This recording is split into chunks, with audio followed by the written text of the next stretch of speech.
नमस्कार, सुमन्स किचनमध्ये आपलं स्वागत आहे।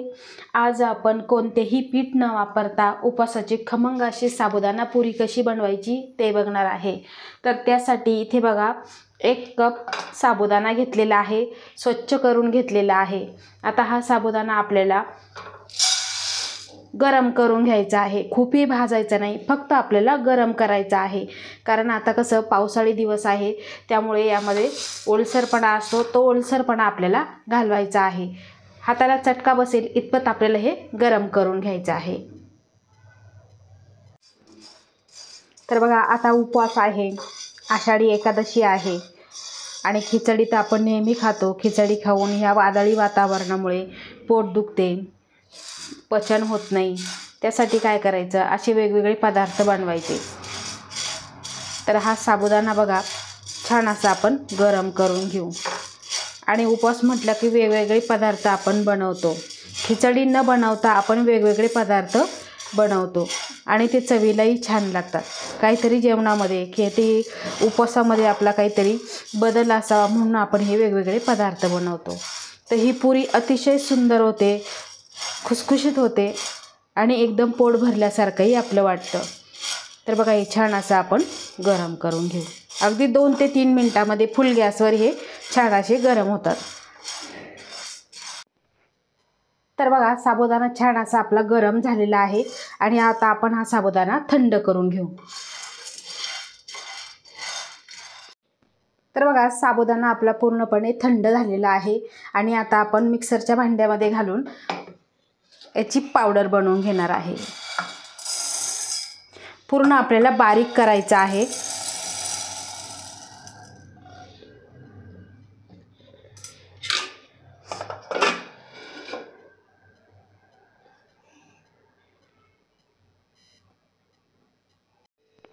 तर मिक्सरला छान असं बारीक करून घेतलेलं आहे आणि आता आपण ते चाळून घेऊ, म्हणजे काही मोठे कण राहिले असतील ते वरच राहतील।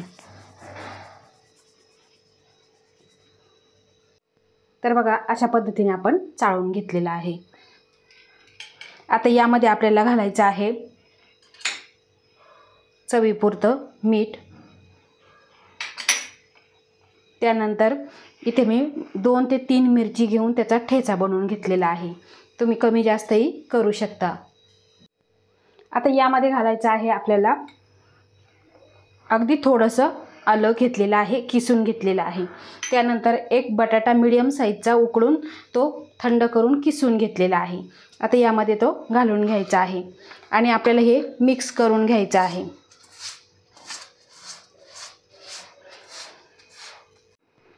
तर बघा असं मिक्स झालेलं आहे। त्यानंतर आपल्याला आता बटाट्यामध्ये जेवढा ओलेपणा आहे त्यामध्ये आपण हे सर्व मळून घेतलेलं आहे। आता यामध्ये आपल्याला अगदी थोडं पाणी घालायचं आहे आणि मळून घ्यायचं आहे।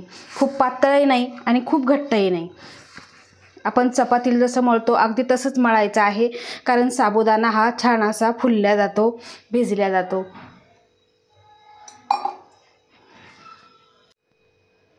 तर बघा थोडं पाणी घालून आपण हे 3 ते 4 मिनिटे आपल्याला मळून घ्यायचं आहे। आता तुम्ही उपवासाला जिरं खात असाल, कोथिंबीर खात असाल, ते सुद्धा तुम्ही यामध्ये टाकू शकता, कारण साबुदाणा आहे त्यामुळे याला जास्त पाणी लागतं। बघा अशा पद्धतीने आपण हे रगडून मळायचं आहे, सॉफ्ट करायचं आहे। तर बघा अशा पद्धतीने आपण पीठ भिजवून घेतलेलं आहे। आता आपण हे 10 मिनिटांसाठी झाकून ठेवू। तर बघा 10 मिनिटे झालेली आहे आणि आपलं जे मिश्रण आहे ते छान असं भिजलेलं आहे। आता यावर आपल्याला अगदी थोडंसं तेल घालायचं आणि परत 2 ते 3 मिनिटे आपल्याला हे मळून घ्यायचं आहे। बघा अशा पद्धतीने रगडून मळायचं आहे, छान असं भिजलेलं आहे त्यामुळे पटकन असं हे मळलं जातं।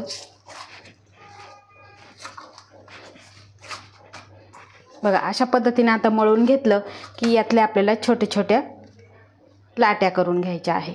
बघा अशा पद्धतीने आपल्याला लाट्या करून घ्यायच्या आहे। आता इथे मी पोळीपाट घेतलेला आहे। आता ह्या पोळीपाटाला सुद्धा आपल्याला तेल लावून घ्यायचं आहे। त्यानंतर लाटण्याला सुद्धा आपल्याला तेल लावून घ्यायचं आहे अशा पद्धतीने. आणि जी लाटी घेतलेली आहे ती लाटी आपण पोळपाटावर ठेवून घ्यायची आहे. तर बघा, थोडंसं प्रेस करायचं बोटांनी आणि त्यानंतर आपल्याला लाटून घ्यायचं आहे. बघा, अशा पद्धतीने लाटून घ्यायचं आहे आपल्याला.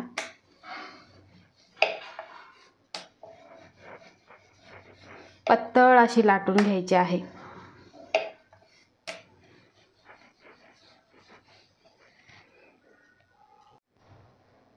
तर बघा, आपण अशा पद्धतीने लाटून घेतलेली आहे आणि इथे मी वाटी घेतलेली आहे. आता ह्या वाटीने आपल्याला कट करून घ्यायचं आहे, म्हणजे एकसारखी आपली पुरी तयार होते. आता हे राहिलेलं आपण परत दुसऱ्या पिठामध्ये आपल्याला मिक्स करून घ्यायचं आहे. बघा, अशा पद्धतीने आपण पुरी करून घ्यायची आहे. आता आपण अशाच पुऱ्या बनवून घेऊ. थोड्या थोड्या बनवायच्या आणि लगेचच तळून घ्यायच्या. आता 7-8 पुऱ्या आपण बनवून घेऊ अशाच पद्धतीने. तर बघा, अशा पद्धतीने आपण पुरी बनवून घेतलेली आहे. आता आपण ही तळून घेऊ. तर बघा, तेल गरम झालेलं आहे आणि तेल आपण गरम करताना गॅसची फ्लेम ही मोठीच ठेवायची आहे. त्यामुळे छान अशी आपली पुरी टम्म अशी फुगल्या जाते. आता आपण पुरी सोडू.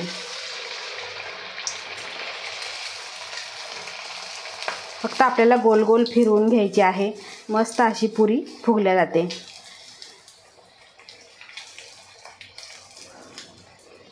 तर तुम्ही इथे बघू शकता, छान अशी आपली पुरी फुललेली आहे. आता आपण पलटवून घेऊ.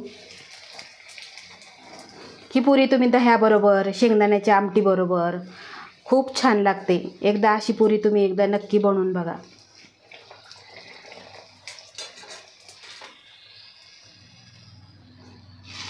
उपवासाला काहीतरी वेगळं म्हटलं की अशी पुरी खूप छान लागते आणि मस्त अशा टम्म पुऱ्या फुगतात.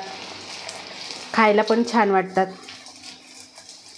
या पद्धतीच्या पुऱ्या तुम्ही एकदा नक्की बनवून बघा. मुलीसुद्धा आवडीने खातील. तर अशा पद्धतीने आपण सगळ्या पुऱ्या तळून घेऊ.